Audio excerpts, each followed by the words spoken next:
Hi everyone, myself Bodima. Today I am discussing about the embedded system, various components. The reference is Shibu KV,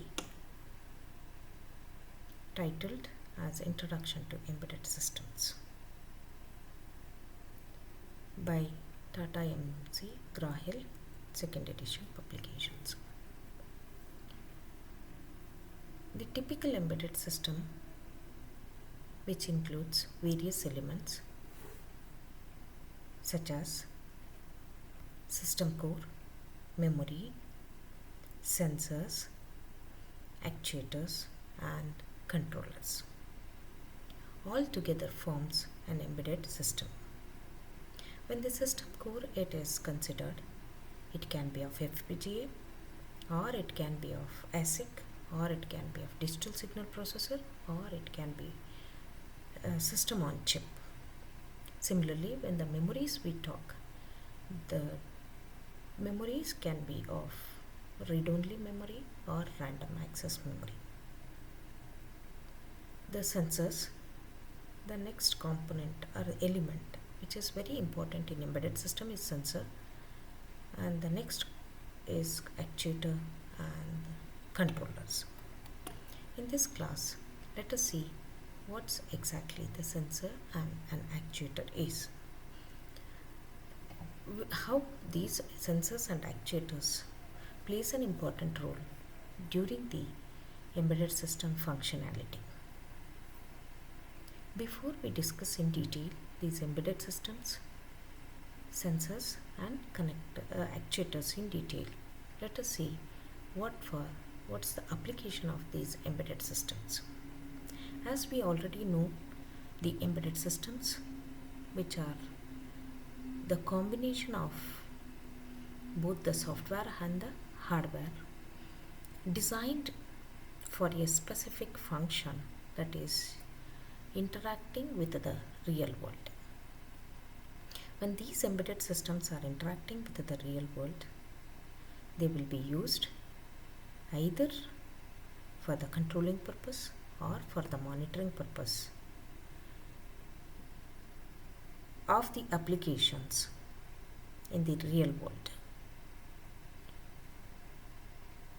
The changes in the real world, or in terms of environment or in terms of variables, usually will be detected by sensors which are connected to the input ports of the embedded systems.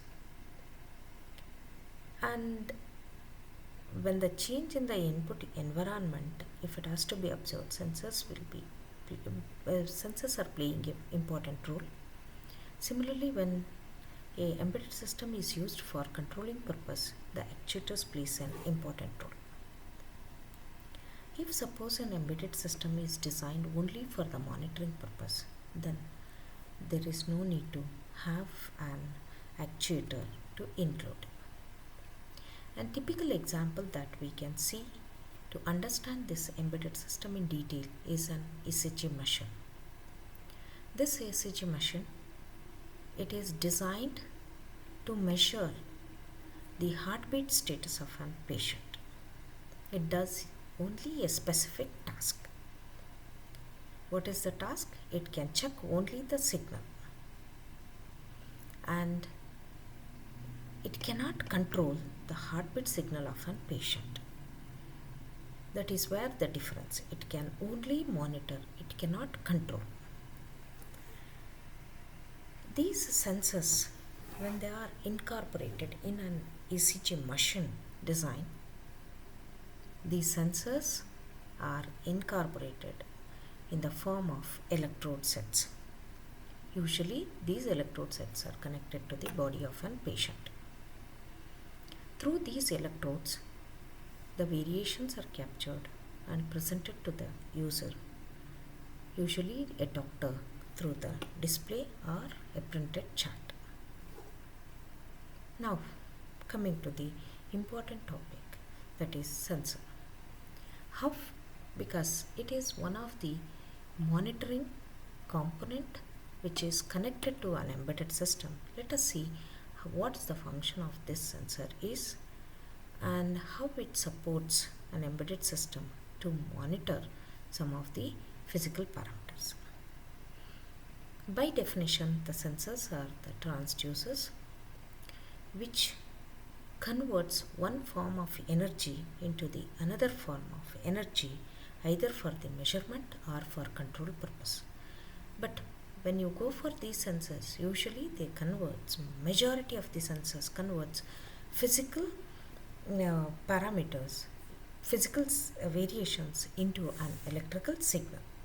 The various examples which we can see is temperature sensor. In our real world, we'll see proximity sensors, accelerometer sensor, IR sensors, pressure sensors, light sensors, ultrasonic sensors, smoke, gas, alcohol sensors, touch sensors. Such examples are many. Each sensor does a specific sensing operation. A best example to understand and sensor where it is used, it is in these Adidas smart shoes. A runner will be using usually these shoes. How these runners will come to know what's the speed at which the runner is running through a display device with the incorporation of an sensors. The sensor which is connected in the form of a smart magnetic Hall effect sensor. This Hall effect magnetic sensor based on Hall effect measures the distance between the cushion and the magnet in the shoe. Similarly, when we go for an actuator, it is an output device which also sometimes converts physical to physical or electrical to physical quantities or physical signals. The physical actions usually in the form of motions. And these actuators, most of the time, they act as output devices. The best examples for actuators are electric motors, stepper motors, electroactive polymers, screw jacks, servo mechanism solenoids, and hydraulic cylinders.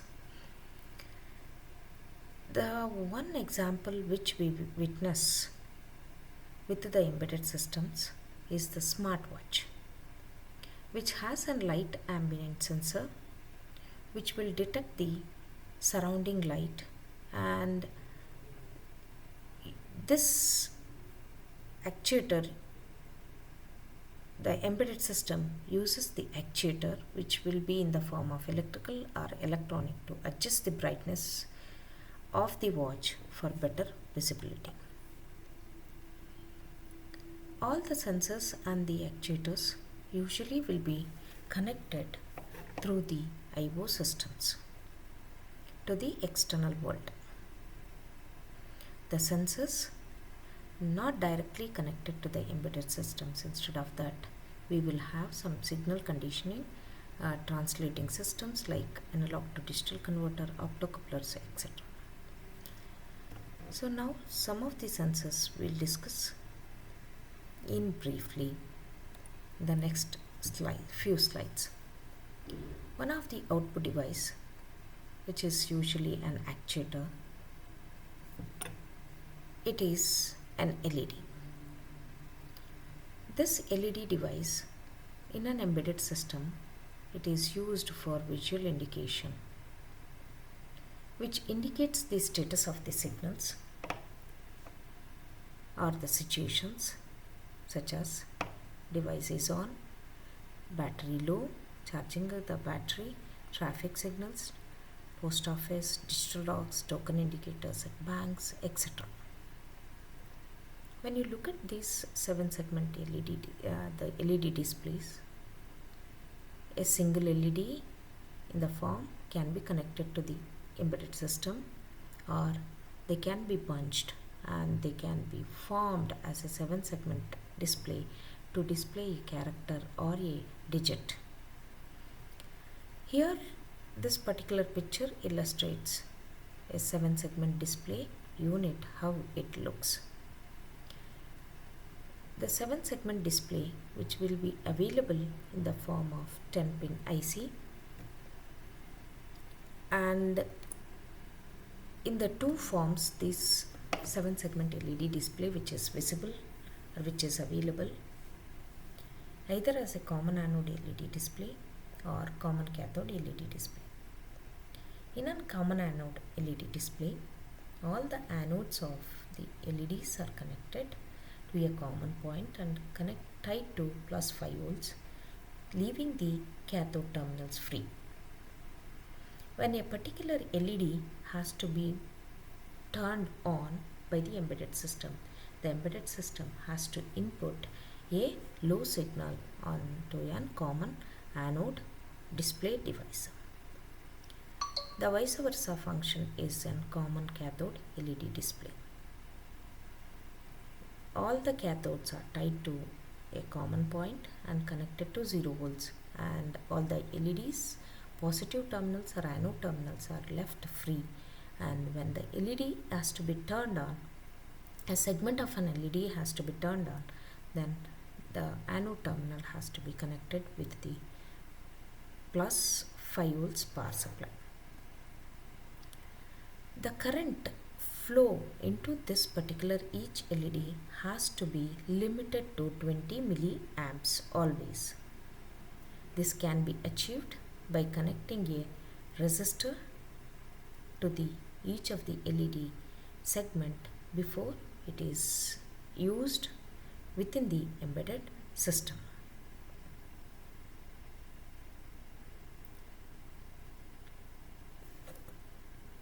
So these are the actuators and